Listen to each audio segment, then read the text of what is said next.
ಆತ್ಮೀಯ ಸ್ನೇಹಿತರೆ ಹಾಗೂ ವೀಕ್ಷಕರೇ, BR ಮೀಡಿಯಾ ಹೌಸ್ನ ಡಾಕ್ಟರ್ ರಾಜ್ಕುಮಾರ್ ಚಿತ್ರಸಂಚಿಕೆಗೆ ತಮಗೆಲ್ಲ ಸ್ವಾಗತ. ನಾನು ನಿಮ್ಮ ಚಂದ್ರಶೇಖರ ಆರ್. ನಮ್ಮ ನಟ ಸಾರ್ವಭೌಮ ಅಣ್ಣವರ ಅಭಿನಯದ ಈ ದಿನದ ಚಿತ್ರ ನಿಮಗಾಗಿ.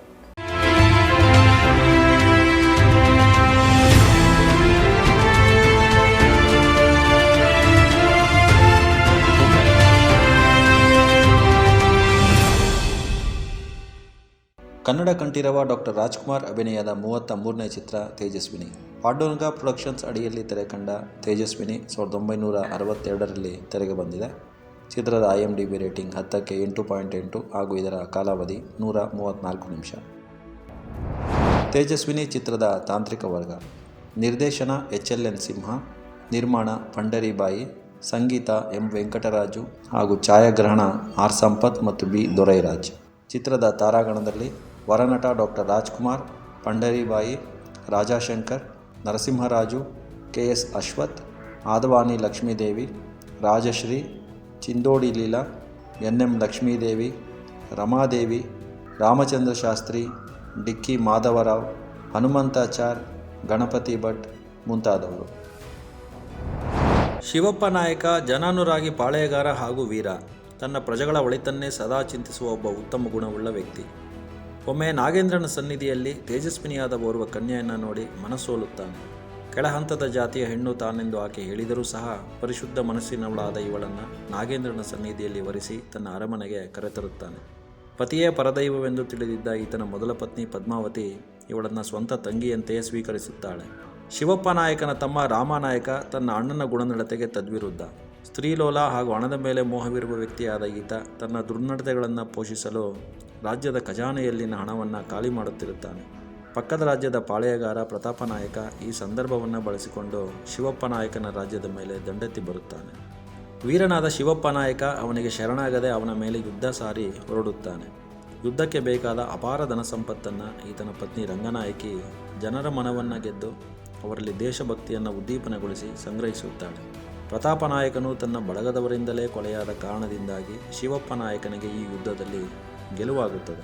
ಇತ್ತ ರಾಮನಾಯಕ ತನ್ನ ಮಿತ್ರನ ಸಹಾಯದಿಂದ ತನ್ನ ಅಣ್ಣನಿಗೆ ಹಾಲಿನಲ್ಲಿ ಮದ್ದು ಬೆರೆಸಿ ಅವನನ್ನು ಕಾಯಿಲೆಗೆ ಒಳಪಡಿಸುವುದೂ ಅಲ್ಲದೆ ಅವನ ಕಣ್ಣುಗಳ ದೃಷ್ಟಿ ಸಹ ಹೋಗುವಂತೆ ಮಾಡುತ್ತಾನೆ. ಅಣ್ಣನೇ ತನ್ನನ್ನು ನೂತನ ಪಾಳೆಯಗಾರನಾಗಿ ನೇಮಿಸುವಂತೆ ಉಪಾಯ ಮಾಡಿದ ಈತ ಅದರಲ್ಲಿ ಯಶಸ್ವಿಯಾಗುತ್ತಾನೆ.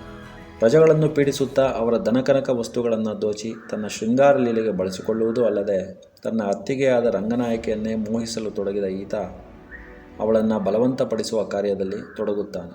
ಮಹಾಸಾಧ್ವಿಯಾದ ರಂಗನಾಯಕಿ ಕೆಟ್ಟ ಗುಣವುಳ್ಳ ರಾಮನಾಯಕನ ಆಸೆಗಳನ್ನು ತಿರಸ್ಕರಿಸಿ ನಾಗೇಂದ್ರನ ಸಹಾಯದಿಂದ ಆತನ ಮನಸ್ಸಿನಲ್ಲಿ ಹಾಗೂ ವ್ಯಕ್ತಿತ್ವದಲ್ಲಿ ಬದಲಾವಣೆ ತರುವಲ್ಲಿ ಯಶಸ್ವಿಯಾಗುತ್ತಾಳೆ. ತಾನು ಮಾಡಿದ ಪಾಪ ಕಾರ್ಯಗಳಿಗೆ ಪಶ್ಚಾತ್ತಾಪಪಟ್ಟ ರಾಮನಾಯಕ ತನ್ನ 2 ಕಣ್ಣುಗಳನ್ನು ಹಾಗೂ ಅಂತರ್ಜ್ಯೋತಿಯನ್ನು ನಾಗರಾಜನಿಗೆ ಅರ್ಪಿಸಿ ಪ್ರಾಣ ಬಿಡುತ್ತಾನೆ. ಅವನ ಕಣ್ಣುಗಳು ನಾಗೇಂದ್ರನ ಆಶೀರ್ವಾದದಿಂದ ಶಿವಪ್ಪ ನಾಯಕನಿಗೆ ದೃಷ್ಟಿ ಮರುಕಳಿಸುವಂತೆ ಮಾಡುತ್ತದೆ. ಇತ್ತ ರಂಗನಾಯಕಿಯನ್ನು ಕಾಣದೆ ಅವಳ ಮೇಲೆ ಸಂಶಯಪಟ್ಟ ಶಿವಪ್ಪ ನಾಯಕ ಅವಳನ್ನು ಕೊಲ್ಲಲು ಬಂದಾಗ ದೈವದ ಸಹಾಯದಿಂದ ರಂಗನಾಯಕಿ ಇದರಿಂದ ಪಾರಾಗುತ್ತಾಳೆ.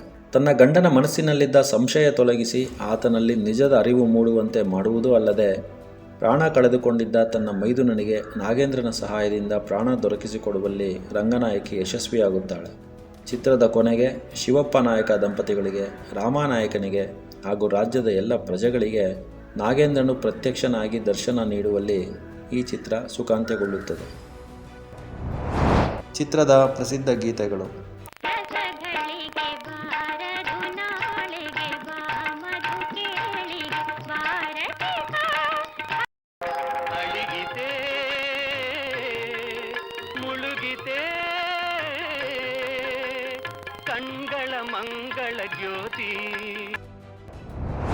ತೇಜಸ್ವಿನಿ ಚಿತ್ರದ ವಿಶೇಷತೆಗಳು. ಗೋವಿಂದಮೂರ್ತಿ ದೇಸಾಯಿ ಅವರ ಹೊಲತಿಕೋಟೆ ಕಿರು ಕಾದಂಬರಿ ಆಧರಿಸಿ ತೆಗೆದ ಜಾನಪದ ಶೈಲಿಯ ಚಿತ್ರ. ಡಾಕ್ಟರ್ ರಾಜ್ಕುಮಾರ್ ಅವರ ಮೊದಲ ಚಿತ್ರದ ನಿರ್ದೇಶಕರಾದ ಶ್ರೀ HLN ಸಿಂಹ ಅವರು ಅಣ್ಣವರಿಗೆ ನಿರ್ದೇಶನ ಮಾಡಿದ 3ನೇ ಕನ್ನಡ ಚಿತ್ರ ಹಾಗೂ ಕಡೆಯ ಚಿತ್ರ. ನರಸಿಂಹರಾಜು ಅಪರೂಪಕ್ಕೆ ಚಿತ್ರದ ನಾಯಕನ ವಿರುದ್ಧವಾದ ಖಳನಟನ ಪಾತ್ರದಲ್ಲಿ ನಟಿಸಿದ್ದಾರೆ. ಮೊಟ್ಟಮೊದಲ ಬಾರಿಗೆ ಒಂದೇ ಫ್ರೇಮ್ನಲ್ಲಿ ಬೆಳಕು ಹಾಗೂ ಕತ್ತಲೆ ಬಳಸಿ ಒಂದು ಅಪರೂಪದ ಛಾಯಾಗ್ರಹಣ ತಂತ್ರ ಈ ಚಿತ್ರದ ಮೂಲಕ ಪ್ರಯೋಗಿಸಿದ್ದಾರೆ. ಹಾಗೂ ಒಂದೇ ಫ್ರೇಮ್ನಲ್ಲಿ ನಾಯಕ ಮತ್ತು ಇಬ್ಬರು ನಾಯಕಿಯರ ಮೇಲೆ ಸಾಮಾನ್ಯ ಬೆಳಕಿನ ಲೈಟಿಂಗ್ ಮಾಡಿ ನಾಯಕನ ಕಣ್ಣಿನ ಮೇಲೆ ಮಾತ್ರ ಶಾಡೋ ಶಾಟ್ ರೂಪಿಸಿರುವುದು. ಈ ತಂತ್ರವನ್ನು ರಜನಿಕಾಂತ್ ಅಭಿನಯದ ಜ್ಯೋತಿಕಾ ಅಭಿನಯದ ಚಂದ್ರಮುಖಿ ಚಿತ್ರದಲ್ಲಿ ಬಳಸಲಾಗಿದೆ. ಒಂದು ಮಾಹಿತಿಯಂತೆ ಹೊರನಟ ಡಾಕ್ಟರ್ ರಾಜ್ಕುಮಾರ್ ಪಂಡರಿಬಾಯಿ ಅವರ ಮೇಲಿನ ಗೌರವಕ್ಕೆ ತಮ್ಮ ಸಂಭಾವನೆಯಲ್ಲಿ ಅರ್ಧ ಮಾತ್ರವೇ ಪಡೆದು ಅಭಿನಯಿಸಿ ತಮ್ಮ ಸಹೋದ್ಯೋಗಿಗಳಿಗೆ ನೆರವು ನೀಡಿದ್ದಾರೆ. ತೇಜಸ್ವಿನಿ ಚಿತ್ರದ ಅಭಿನಯ. ಕನ್ನಡ ಕಂಠೀರವ ಡಾಕ್ಟರ್ ರಾಜ್ಕುಮಾರ್ ಮತ್ತೊಮ್ಮೆ ಒಂದು ಒಳ್ಳೆಯ ಸಂದೇಶ ಬೀರುವ ಜಾನಪದ ಚಿತ್ರದಲ್ಲಿ ಅತ್ಯುತ್ತಮ ಅಭಿನಯ ನೀಡಿ ಗೆದ್ದಿದ್ದಾರೆ. ಕೋಟೆಯ ಪಾಳೆಯಗಾರ ಶಿವಪ್ಪ ನಾಯಕನ ಪಾತ್ರದಲ್ಲಿ ಅಭಿನಯಿಸಿರುವ ಅವರು ಪ್ರಜಾನುರಾಗಿಯಾಗಿ ಒಳ್ಳೆಯ ಆಡಳಿತಗಾರನಾಗಿ ರಾಜನೆಂದರೆ ಹೀಗಿರಬೇಕು ಎಂಬ ಭಾವನೆಯನ್ನು ಪ್ರೇಕ್ಷಕರ ಮನದಲ್ಲಿ ಅಚ್ಚೊತ್ತುತ್ತಾರೆ. ಯುದ್ಧದಲ್ಲಿ ತೊಡಗುವ ವೀರನಾಗಿ ವೀರಾವೇಶದ ಮಾತುಗಳನ್ನಾಡುತ್ತಾ ಕೋಪ ತೋರುವ ಸನ್ನಿವೇಶಗಳಲ್ಲಿ, ನಾಗಪ್ಪನ ಭಕ್ತಿಯಲ್ಲಿ ತನ್ಮಯರಾಗಿ ಮುಳುಗೇಳುವ ಸನ್ನಿವೇಶಗಳಲ್ಲಿ ಅವರ ಅಭಿನಯ ಅದ್ಭುತ. ಅಣ್ಣವರ ವಿವಿಧ ಬಗೆಯ ನಟನೆಯ ಕೆಲ ದೃಶ್ಯಗಳು ಇದೋ ನಿಮಗಾಗಿ. ಅರಾಜಕತೆ ಅಶಾಂತಿ ತಾಂಡವಾಡ್ತಾ ಇದೆ. ತಾನು ಉಳಿದುಕೊಳ್ಳಲು ತನ್ನ ಜನತೆ ನನ್ನ ಕಣ್ಣುಗಳಿಗೆ ಸ್ವಾಮಿ ನಾನು ನಿನ್ನಲ್ಲಿ ಈ ರೀತಿ ಸಂಧಿಸಬೇಕೆಂದಿತ್ತು ಅವನ ಸಂಕಲ್ಪ. ಚಿತ್ರದ ನಾಯಕಿ ಹಾಗೂ ನಿರ್ಮಾಪಕಿಯೂ ಆದ ಪಂಡರಿಬಾಯಿ ಅವರದು ಈ ಚಿತ್ರದಲ್ಲಿ ಗಮನಾರ್ಹ ನಟನೆ. ಉಳಿದ ಪಾತ್ರಗಳಾದ ರಾಜಾಶಂಕರ್ ಖಳನಾಯಕನ ಛಾಯೆಯ ಪಾತ್ರದಲ್ಲಿ ಮಿಂಚಿದ್ದಾರೆ. ನರಸಿಂಹರಾಜು, ರಾಮಚಂದ್ರ ಶಾಸ್ತ್ರಿ, ಚಿಂದೋಡಿ ಲೀಲಾ, ರಾಜಶ್ರೀ, ರಮಾದೇವಿ ಅವರ ಅಭಿನಯ ಸಹ ಪ್ರೇಕ್ಷಕರ ಗಮನ ಸೆಳೆಯುತ್ತದೆ. ಒಟ್ಟಿನಲ್ಲಿ ಈ ಚಿತ್ರದಲ್ಲಿ ಎಲ್ಲರ ಅಭಿನಯ ಅಚ್ಚುಕಟ್ಟಾಗಿ ಮೂಡಿಬಂದಿದೆ. ಸ್ನೇಹಿತರೆ, ಡಾಕ್ಟರ್ ರಾಜ್ಕುಮಾರ್ ಚಿತ್ರಸಂಚಿಕೆ 206ರ ಎಲ್ಲ ಕಾರ್ಯಕ್ರಮಗಳು ತಮಗೆ ಇಷ್ಟ ಆಗ್ತಾ ಇದೆ ಅಂತ ನಾವು ಭಾವಿಸ್ತೀವಿ.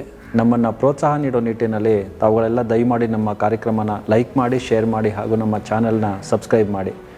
ಹಾಗೆ ಇದೊಂದು ಒಳ್ಳೆಯ ಸದಾಭಿರುಚಿಯ ಚಿತ್ರವಾದ್ದರಿಂದ ತಾವುಗಳೆಲ್ಲ ಈ ಚಿತ್ರವನ್ನು ತಮ್ಮ ಮನೆ ಮಂದಿಯೊಂದಿಗೆ, ಮುಖ್ಯವಾಗಿ ಮಕ್ಕಳೊಂದಿಗೆ ನೋಡಿ. ಹಾಗೆಯೇ ಈ ಚಿತ್ರ ಒಂದು ಸದಾಭಿರುಚಿಯ ಚಿತ್ರ.